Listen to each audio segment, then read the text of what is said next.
Hello, I am Dennis from Cristore System Solutions. In this video, we will be discussing product listing using Cristore Inventory Management System. New products are available to the market every day, and customer preferences will vary from time to time.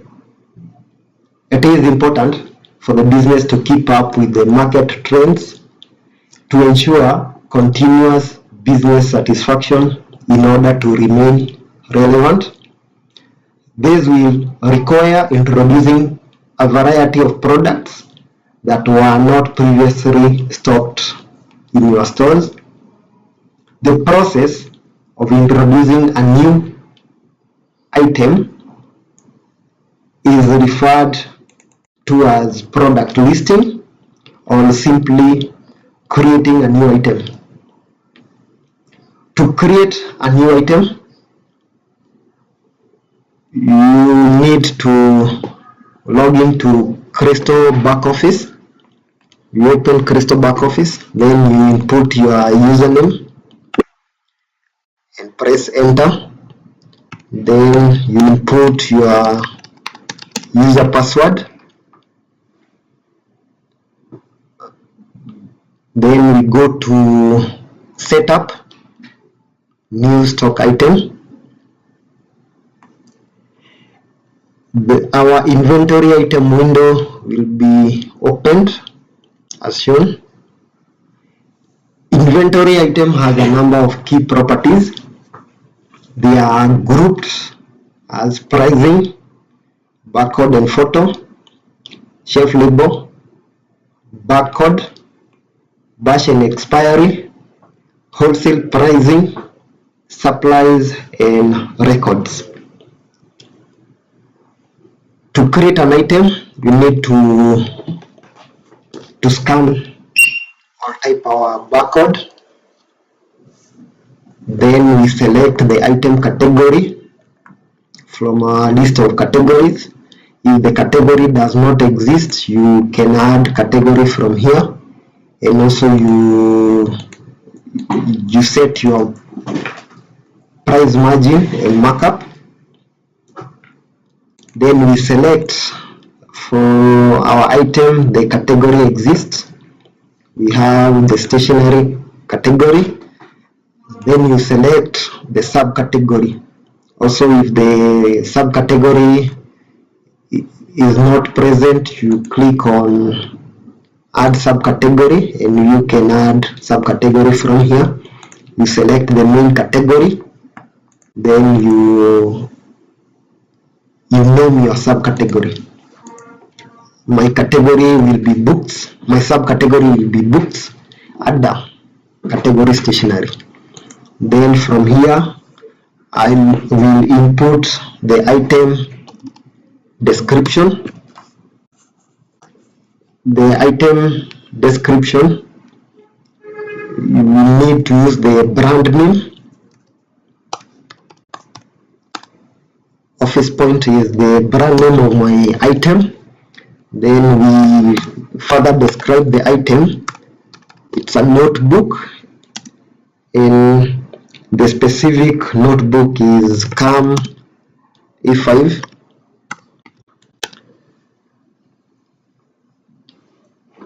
Then from there, we have the default sales unit.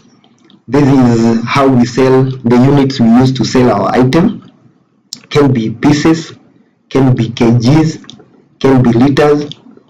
If my sales unit does not exist, you use the add button to add the sales unit. Then I select the default purchase unit. Then we have the order units. These are the units the supplier supplies the item using. So when ordering, for instance, the item, the ordering unit is 6 pieces, and out of 6, you can also add from here if the order unit does not exist. Then from here, The main quantity balance will be shown from here. Currently the item is 0 because we have not received the stocks, and to receive the stocks you need to use a different module. This particular module is to list the item to the system. Then we have the maximum quantity, we have the stock quantity. If we have the sales for quantity, and also we store some goods in our storage room, this is where the number of pieces available in the storage room will be shown. Then we have the reorder quantity. This is the minimum stock holding we need the item to have in our store. This is dependent on item movement. And also we have the maximum quantity. This is the maximum quantity we need to hold the item in our outlet. Then we have the frequency. We have items, the fast movers, that are dependent on supplier delivery frequency. This is where we set the number of times of how frequent the supplier delivers the product to our outlet. By default it's none, but we update from here. We have the daily suppliers or daily items like the bread. We have the weekly items. We have the fortnight, month, and monthly items. Then on our right hand side we have the shop line or the shelves, where we assign the shelf we will be using to sell our product, and the user or the line manager responsible with the item. For instance, our item will be sold on shelf 2, line 2, and Timothy is responsible for that particular inventory. And we have the particular shelf on the bin where we'll be selling the item from. The item will be on bin 3, but the line shelf, the line manager, and bin option is optional depending on how your business operates. And also we have the storage room location where we will be storing our item. We select the storage room location from here and the specific shelf where we'll be storing our item. Then after selecting, we click on OK to confirm. Then we have the tax group settings. This is where we set the item if it's VATable, it's exempt, or 0 rated. We have our current item we are creating is VATable and will not require HS code since I am using Teams. But for exempt goods, you need to set the HS code, the applicable HS code according to the Teams schedule, tax item schedule. Also, we have the 0 rated we also need to set. And also we had the previous 8% item, the other rates that were existing under Teams.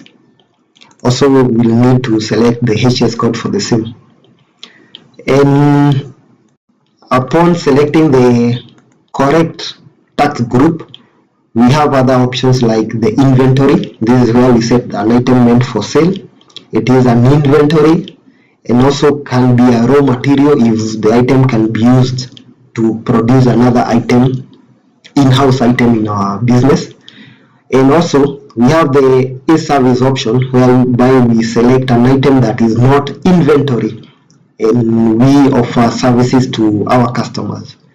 And if an item is meant for sale, we mark the item can be sold. Also, if an item is weighed, like our series whereby you use kgs to weigh our product, and you cannot define the unit of sales when using kgs. You can sell 0.5 kg, that is where we allow decimal, but by default the item is not allowed to sell as decimal. Then we have allow purchasing. This is where the items is received from the supplier. It is not internally produced. If the item is internally produced, we disallow purchasing because the quantities will be received from the production. Then we have the track batches and serial number. This is where we need to track the specific item batch if it has been sold, and also maybe capture their expiry. We have the ASWIG barcode. This is where we select an item that will be measured or be weighed using the scale. The scale can be from the bakery or the cereals section. And also we have the is assembled. This is where we create a group or an assembly list for the product that will be used to sell. Then we have is perishable. If an item can get spoiled within few days, we mark the item is perishable. But if it does not go stale it takes longer to go stale, we unmark the part is perishable. Then we have the in-house item. This is where we select the item that is produced from our deli or our bakery. Then we have the allow repackaging. The items that we buy as bulk and we internally repackaged, maybe like sugar. A bag of sugar 50 kgs we need to repackage to kilograms or half kgs or any other unit. Then we have allow transfer out. This is where we have interconnected to multiple outlets and we can transfer the product from one outlet to the other. Then we have the allow shop expense. This is where we define if the item can be used internally for own use. If it is not, ensure the allow shop expense is not marked. Then we have the cost price calculation. This is where we do our pricing for the product. We have the bulk price. This is the amount of money we paid for that particular item. For instance, my item I bought at that $7.50 from my supplier, and the packaging, the items were 6 since my outer is 6 pieces. Then we have the VAT up part. This is where the item is VAT exclusive, whereby the invoice. This is how the invoice is tabulated. It is not dependent if the item is taxable or not. But if your some supplier will not add VAT to the total amount while tabulating their invoice. If it is not included, we click on VAT exclusive so that we can add the VAT amount to our cost price before calculating the cost per piece. Then we click on get and set cost price. Here we have the cost price per piece inclusive VAT. But if the item VAT was included on tabulation, we use the default settings as VAT inclusive, and also it is used for non-vertable items, the zero rated items or exempt items. Then we click on get and set cost. My item at hand, the VAT has been included while tabulating my invoice, so I'll directly click get set and cost price. Then I have my cost per piece for the item. Then from here I use my margin to set the price. The margin I am using is 20% for this particular product. I'll click set retail price, and my price, I should be selling the item at 782 when using 20% margin. But I can also use the markup. If you are using markup, you click set retail price, you notice the price is different between the margin and the markup. But my business policy is to use the margin. I'll be selling the item at 782. If we also have other item properties like disable the item, this is where the item is no longer moving in our outlets and we will no longer be selling the product. You need to disable the item after you have depleted the available quantity.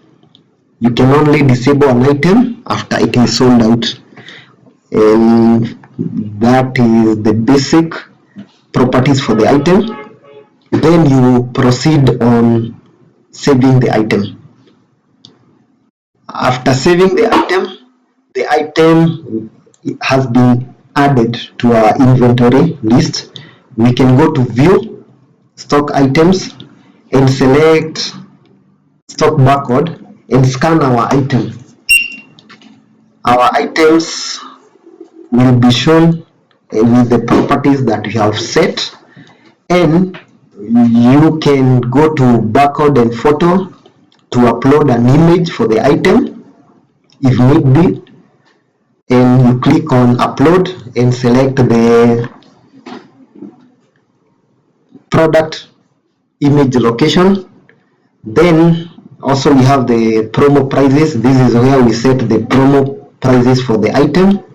If we have price down or we need to extend some discounted prices for a certain period of time, either extended by the supplier or if we choose to extend internally. And also we have the assembly part. This is where we assemble the group items, and we have the children item. This is where we see the items that have been assigned to a particular item, maybe sugar half kg and half kg, but in this particular item it does not require so. Then we have the shelf label part. This is where we print our labels from, and you can print a label for a particular item from here. Then we have the barcode item. When the item is a local product, meaning it does not have the supplier barcode or the manufacturer's barcode, we have created our own internal codes. We can print the barcode from here. Then we have the batch and expiry. This is where we track the barcode and expiry for the product from. We have the wholesale pricing.